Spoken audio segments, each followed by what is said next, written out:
What's going on YouTube? Today we're here to look at a radar detector, and I want to talk about the best tips and practices and how you can get the most out of your radar detector. This is a Uniden R3. It's really good, so let's take a look and see.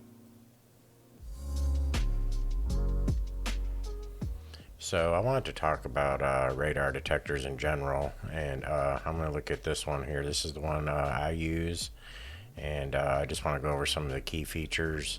You know, you have your volume up and down, you have your power, your menu buttons on them.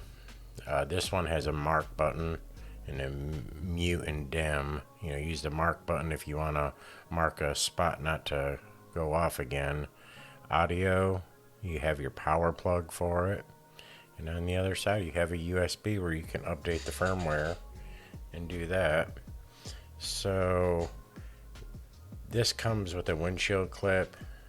There's also other ways you can attach it. You can attach it, you know, on one of the little mount pads, and then I have a little rubbery pad I want to show you guys too that works really good. But you can just press this button and it comes off. You can leave that attached to your windshield when you want to put it up, put it in your glove box, or take it in the house, depending on where you're at. Now this is a little rubbery disc thing here. I'll put a link in it, but you just slap that on your dashboard and you can lay your radar detector on there, and it works really well.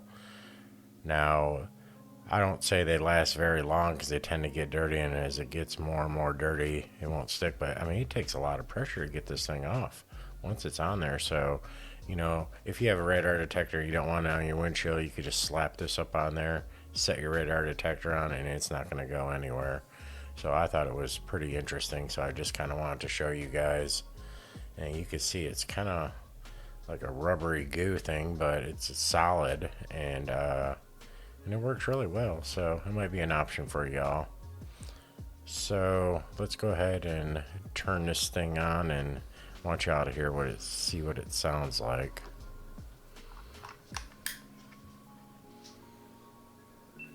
X-band, K-band, Ka-band, laser, GPS connected. So when I power mine up, those are the sounds that you hear, and it is pretty interesting to hear those, so that's why I kind of wanted to let you hear them. Every time you turn it on, it kind of trains you how to use it.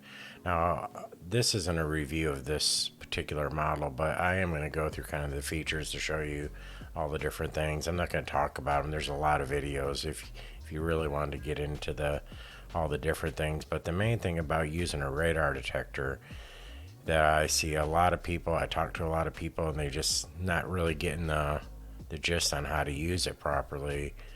You need to look out for the Ka band. You also need to look out for laser. So when you're driving down the road and there's traffic, you know, light traffic, that's like a really good opportunity to know that you're pretty protected, because if a cop's down the road about a mile and a half, and he's got his always on, or he's popping people with the radar gun, you're going to detect that from a long ways away. So what you want to do is just keep an eye on the different signals that you have. Now, the Ka, or the K and the X, you know, those are less used depending on what area you live in. Ka is the most used by like local cops, and I know a lot of state cops use the laser. So, and I'll talk about the laser here in just a moment. But you know, when you're rolling down the road, you know, I tend to do about 5, 10, 15 miles an hour over the speed limit safely, because once this goes off, if you hit your brakes real quick, you're going to be down below 5 miles an hour over. Now, if you're on the open road and there's no other traffic around, I wouldn't push that. I might do between 5 and 10, just because you're not going to get an advanced signal bouncing off another car or anything like that. And the chances that the cop's going to be sitting there with the always on is going to be really low. They're going to wait for a car to approach, and then they're going to start popping you, and it's going to be much more difficult to evade that type of situation.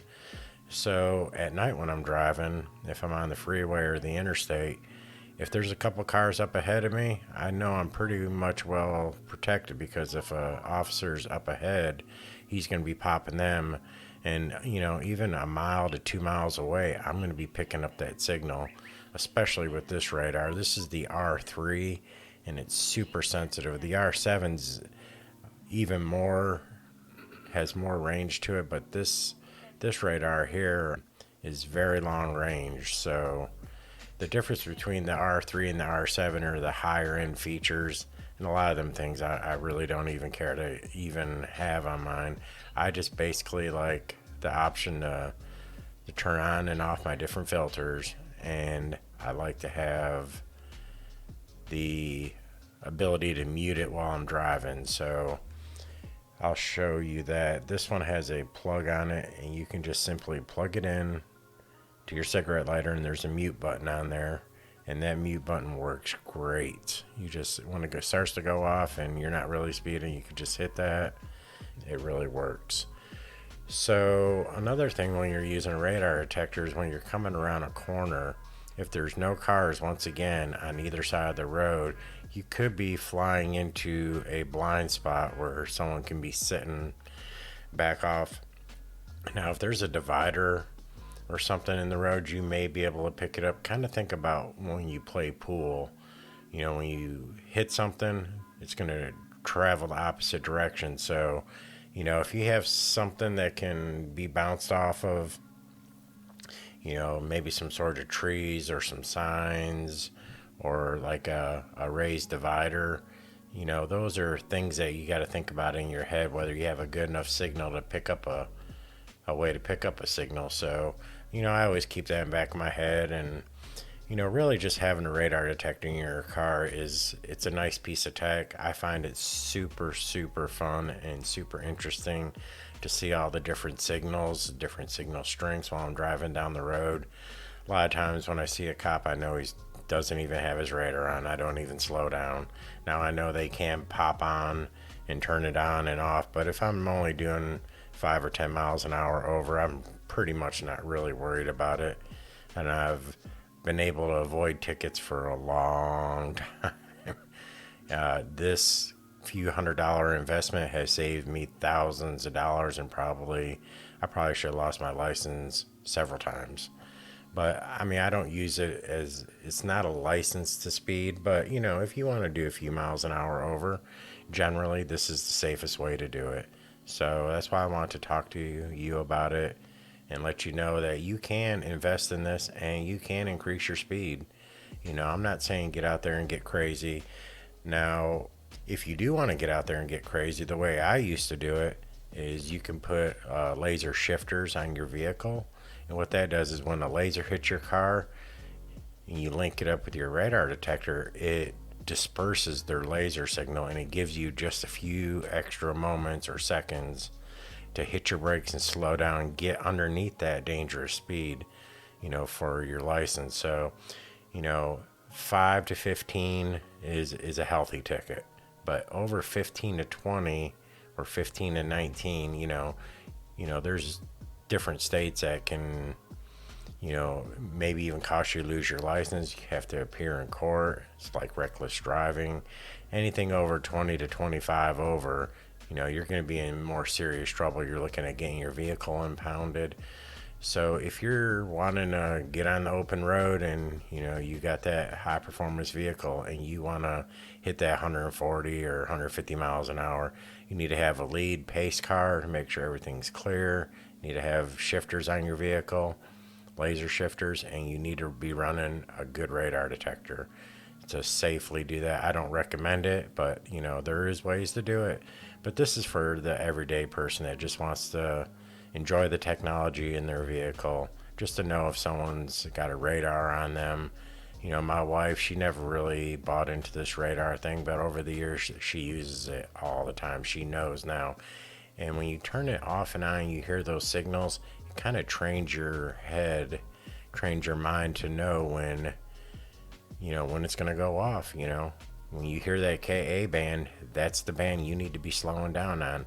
Now, this one does really good. You could tell when you pull up to someone and you see the different bands going off, you could tell that it's coming from their personal radar for their vehicle. So, I just really want to let y'all know that using a radar detector, you shouldn't feel bad about using it. They're detecting you. You should have every tool. I see people pass me all the time, and every once in a while they pass me, and I just kind of giggle because my radar is slightly going off, and I know just up ahead. And I'd say a couple handfuls of times in the last few years, I've gone by someone, they're being pulled over, and I just give them a little toot. You ain't got a radar, buddy. You shouldn't be flying like that. I mean, if I'm doing 10 or 15 over and they fly by me, they're doing 20, 30 miles an hour over the limit, and that's not smart to do without a radar. So, everyone be safe. This is just a tool. You should enjoy using it.